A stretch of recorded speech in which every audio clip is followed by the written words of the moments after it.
Yeah, man. Somebody's got to do it, man. Somebody's got to be the messenger. And, it's not by any happenstance that, 22-year military career, as an Army signaleer and earning the Bronze Order of Mercury, which is, we know, the messenger, that now my purpose is to continue delivering those messages just through a different medium. Did 22 years, 4 combat tours in Iraq, peacekeeping missions in Macedonia, countless years and months away from my family. Thank you for coming out here to the road less traveled to see me so I could answer some of these questions. So, tell you, man, I was in the quest for peace, man.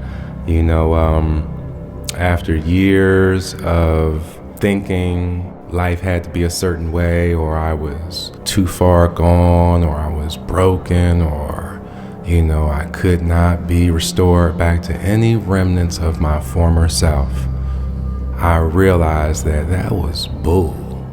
And, God gives us 85 years if we're lucky. And during that time frame, we can renew our lives over and over and over again. All we got to do is submit and realize that, you know what, I want to live. I don't want to just be out here surviving from day to day, waking up wondering what, today will bring and feeling despair, feeling low. I wanted every day to feel like it was my birthday, like I was given another opportunity to ascend.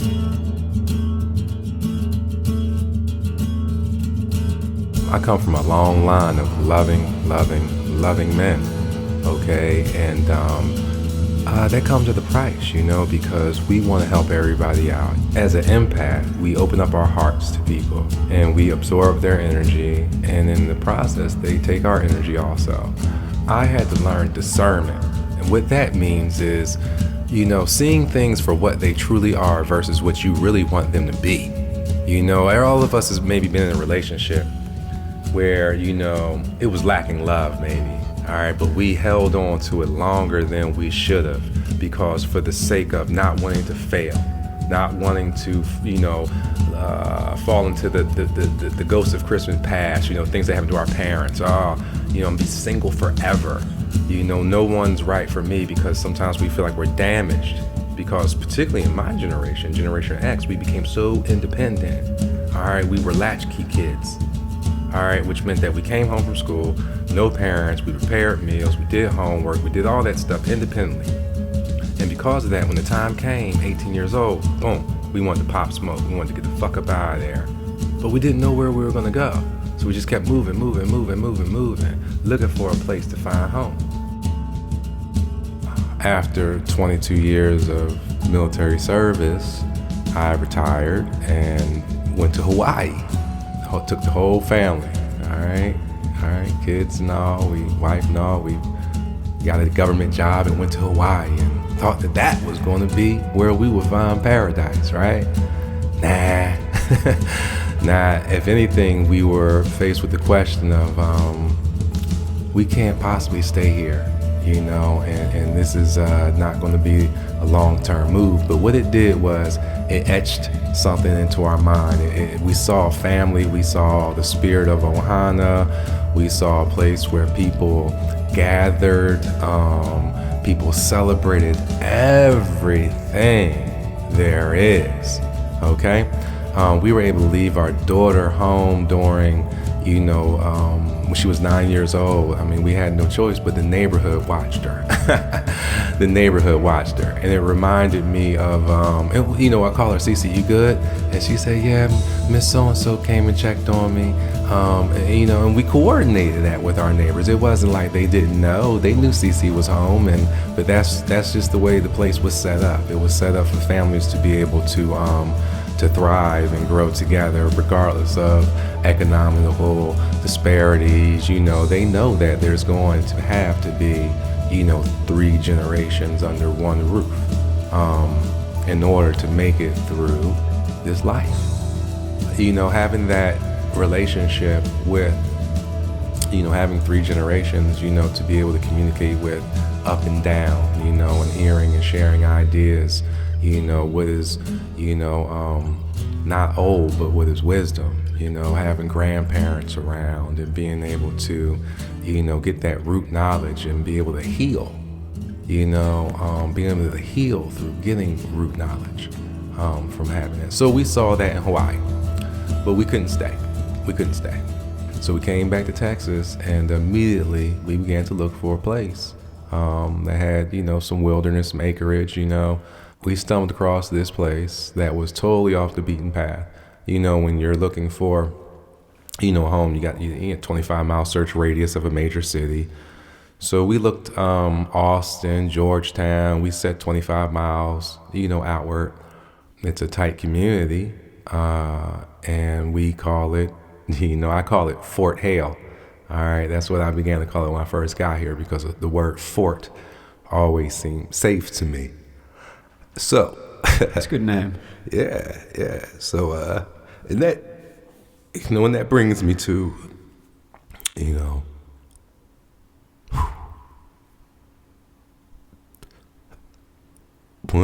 shortly after we got here, it was like, man, what did I do? I moved my family out to the middle of nowhere so I could heal. And I really didn't even consider what was going on with them, because I knew it was paramount that in order for us to have what I saw in Hawaii, that I had to get right. I had to heal.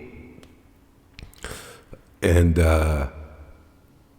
so just like they came with me to Hawaii, we all came down here just like that, packed up.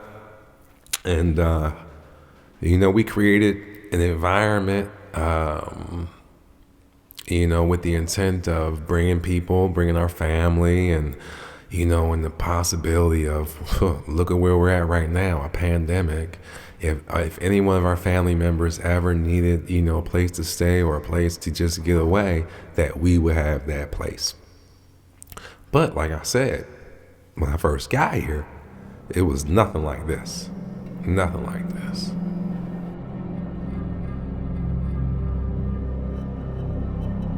It's funny, like, it reminds me of the movie The Money Pit. Like, anything that could go wrong, went wrong. It was crazy. I'm just reflecting on it. It's like, damn, we came a long way. But the one thing that remained consistent was that I never gave up and I never quit.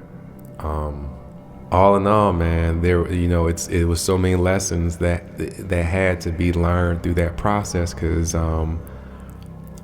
I would not be where I'm at today, because it broke me. It broke me in the best way, though. All right. Submission is not failure. All right. It's not, submission leads to victory. When you're submitting for the right things and the right reasons, right? When you're thinking you got all the bases covered and you're gonna, you don't need nobody, because that's what I came out here with the mindset of, I'm just gonna get away from everybody. The universe won't allow that. We're not meant to do that. If you got something to give, she gonna make you give it. That's facts, man. Because that was my goal. I was like, fuck people.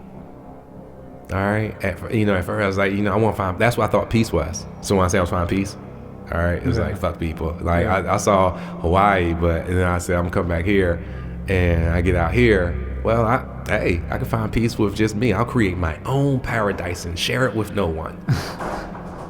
Nope. That was what I was going to do, man. It was no intent to ever allow anybody to, like, even know that this shit existed.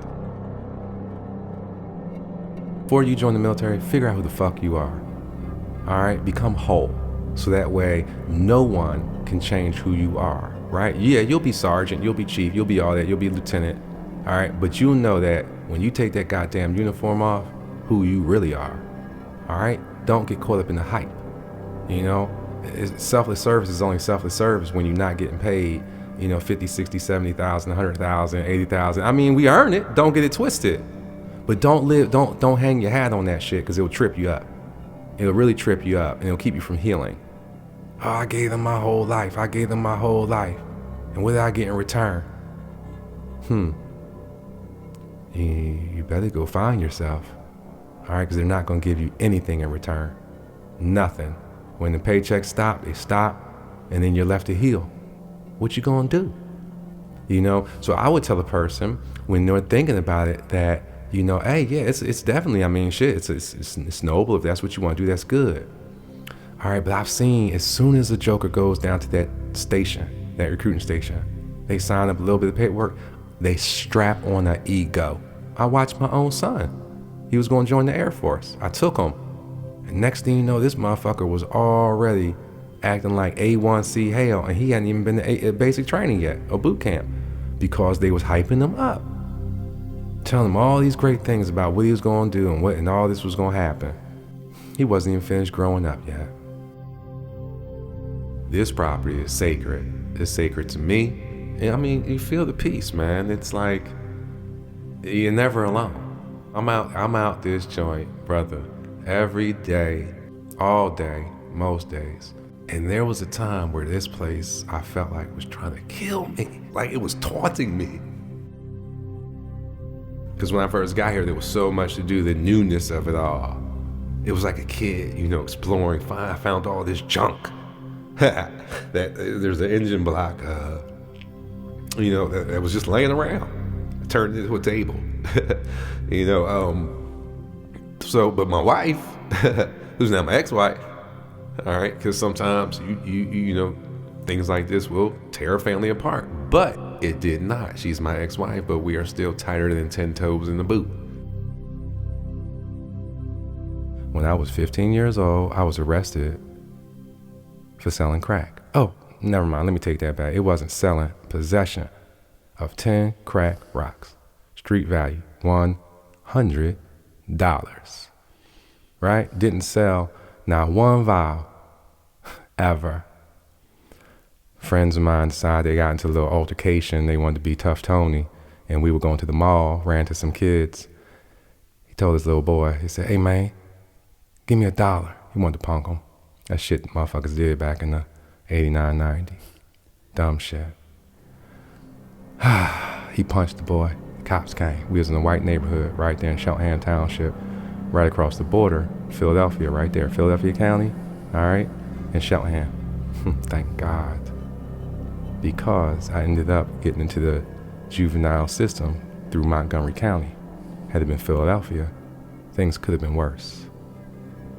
Things was bad. But things could have got worse, right? I could have went to a more fucked up place than where I went to.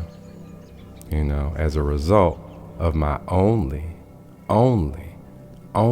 offense, only crime, only time I ever did anything illegal, possession of $100 worth of crack. Ended up at this place called Glen Mills School for Boys, because they came and interviewed me at the detention center I was waiting at.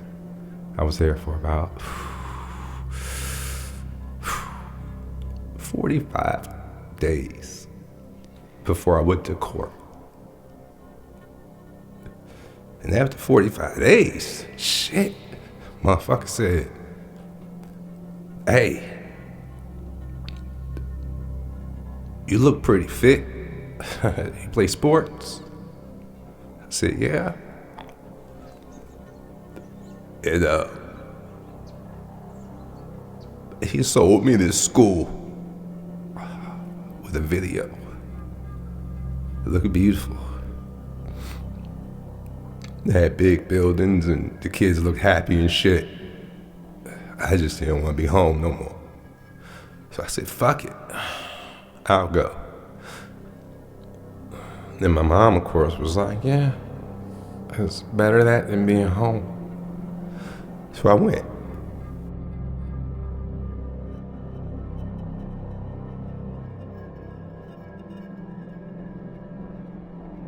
And the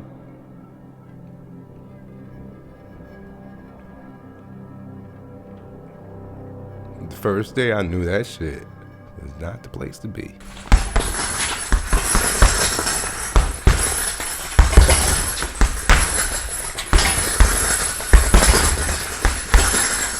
I just made the best out of it, man. I did what I do. And figured out the system. Figured it out. You know, figured out how they worked, how these counselors worked.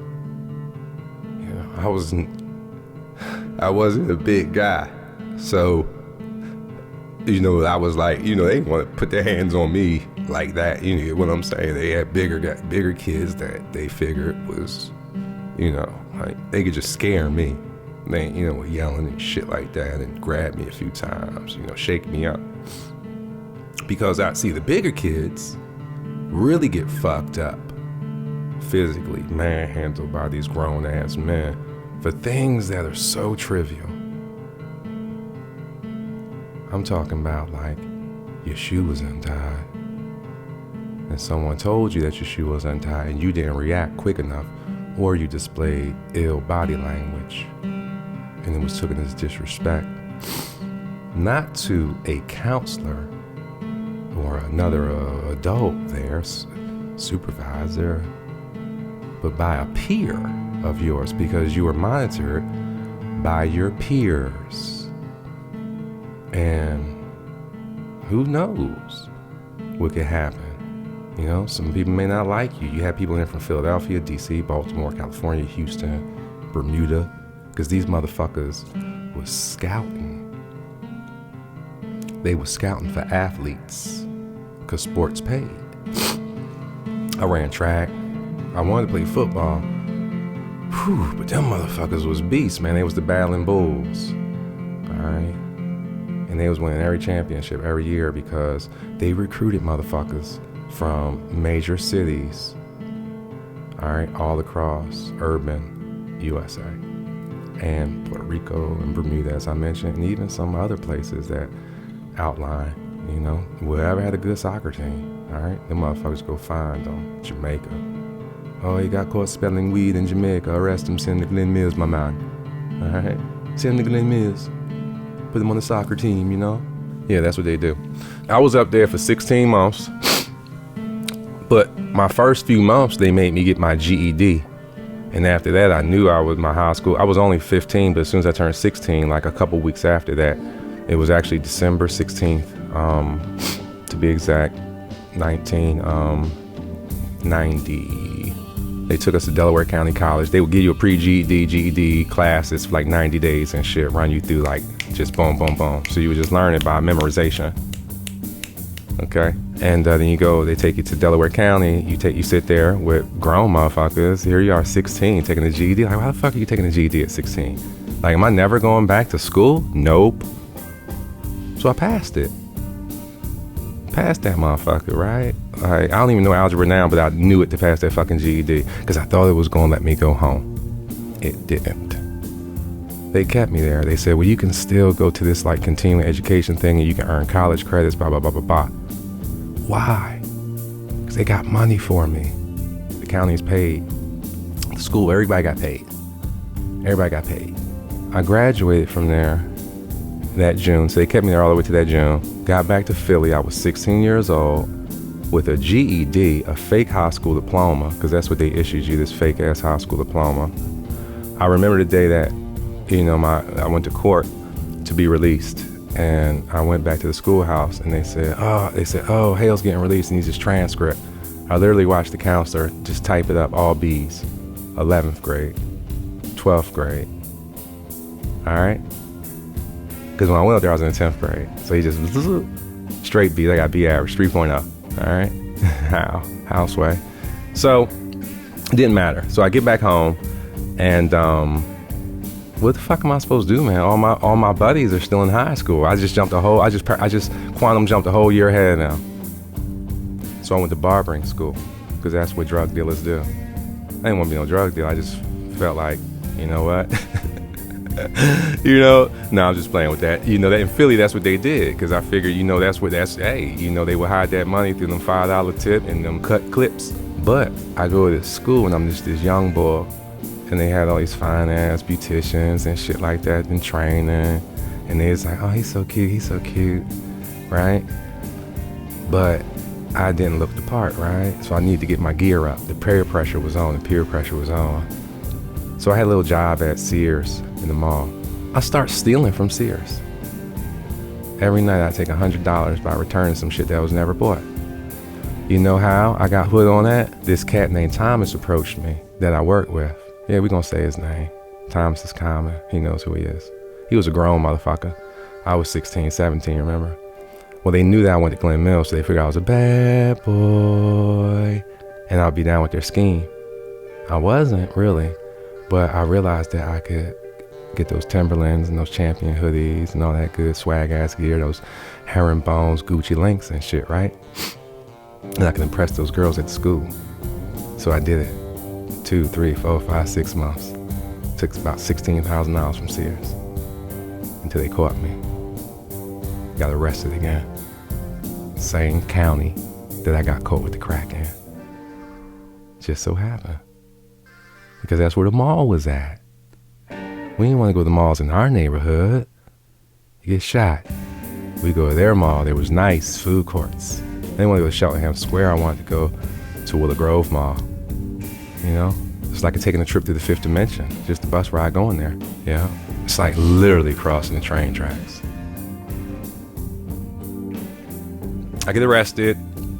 And I didn't know anything was gonna happen. Well, fuck, they take me to the same detention center. Like, I go home. I get fired from my job, I go home, but I'm a juvenile. I had the high school diploma, nonetheless the GED, even the high school diploma and shit. So now I could be fucked with as an adult. I'm 17. So you made it out of Glen Mills, but now you're headed back. Well, no, that's the thing. Not back to Glen Mills. That's one shot, one kill, baby.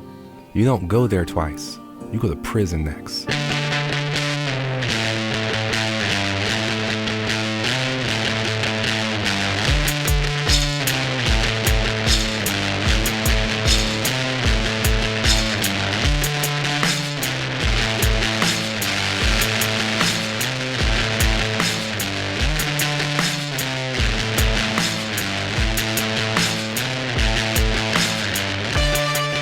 So, but first stop, because I'm a juvenile, I had to go back to the same detention center, Montgomery County Juvenile Detention Center, which is in Norristown, PA. Not Philadelphia, because remember I wasn't arrested in Philadelphia, I was arrested in Montgomery County for theft by deception and criminal conspiracy and receiving stolen property. Those were the 3 charges that they put on me. So I'm back at this detention center, man, but now I'm 17, all right? And I can cut hair like a motherfucker, okay? Because I was going to barbering school, remember? Right. So it's all these kids at the detention center that had these, you know, they hadn't had haircuts in forever. I start cutting their hair because I didn't have to go to school.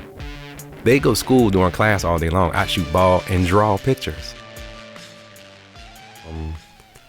While the kids were in class, I would hang out with the adults and have conversations with them because they like conversating with me. It's like they was learning some shit from me. I was cutting the kids' hair. I was cutting grass. And they wrote me a letter. Telling, you know, like, hey, this is a good, you know, like he did this, he did that. I got paid, you know, every little money. My mom has that letter. And so the Toxic Avenger, I drew him 30 some odd years ago. And, you know, he's got muscles. I didn't have these muscles back then, but I always wanted muscles. I knew I was going to need muscles to defend people. All right. I was up there for 30 plus days. I go to court again. It's called disposition hearing. This is where they figure out what they're going to do. What they're going to do with you. Go to court. My mom's there. My probation officer's there. And because I was still on probation. That's the thing from the previous thing. So I was a violation. That's how they keep you in the system. They got Meek Mill that way. Everybody, man. You can't do no good shit because, you know, they just get you. God was in that courtroom that day, man. Because I tell you what, when I was sitting there drawing these pictures and cutting hair and thinking about what I was going to say at this disposition hearing that was going to get me out of this fucking jam, I came up with the idea. I said, you know what? I want to join the military. That's going to be the only thing I'm going to be able to do. Because what else am I going to be able to do? That's what I thought. That's where my mind was at. So I told the judge that when we go in the courtroom, you know, they say, Chad, well, you've been through this county before. What are we supposed to do with you? We can't send you back to Glen Mills, you know? I say, well, Your Honor, sir, I thought about joining the military, but with the previous charges that I had, you know, the theft by deception, criminal conspiracy, receiving stolen property, and the illegal substance charge that I had from the previous time, I said, I don't know how that would be possible. I didn't need to know how it was going to be possible. God made it possible. That judge in 5 seconds said, you know what? This is what I'm going to do. He said, I'm going to expunge all your charges, everything, and you got to go join the military. I said, okay. True definition of go to war and go to jail. So I joined the military to stay out of jail, man, from something I did as a fucking kid, man. That's the reality of it. And my reality, you can look at it however you want. That was my choices at the time. My choice to go to Glen Mills because I was being faced with going to jail. It wasn't an option of going home. It was, motherfucker, you can either go to Glen Mills or you can go to this worse place. Options. 2 of them I had. I chose, the lesser of 2 evils. So I chose Glen Mills over Slayton Farms or whatever juvenile, the wagon train shit that they were sending kids out there that's being raped and shit. I mean, kids being raped at Glen Mills too. All right, but it was just a known fact at the time. If you go on the wagon train, you was getting fucked. All right, Glen Mills was keeping that shit under wraps. And back then, wasn't nobody gonna talk about if they were sexually assaulted or sexually abused, because then you'd be a punk, right? So this go round, the option was go to war or go to jail. I ain't going to no fucking jail for $16,000 fucking dollars that I don't even have no more. Clothes and shit. So I'm gonna join the military. Be all I can be. Right? That's what I did. And so I joined. It was 1992, right after the Gulf War. So wasn't no war popping off. They said that was gonna be the last fucking war. All right, that was the last linear war. You know, force on force type shit. Tanks versus tanks, aviation with aviation.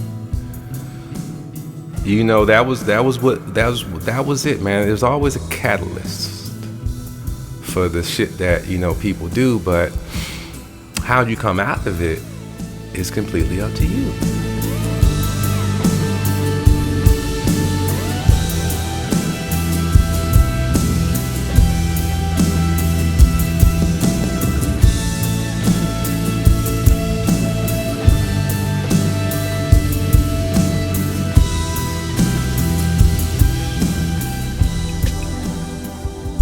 Feel the energy of possessing high self-esteem because you trusted your dreams. You have overcome fear, mastered your thoughts, and make conscious choices based on the clarity, confidence, and vitality of your mind, body, and soul.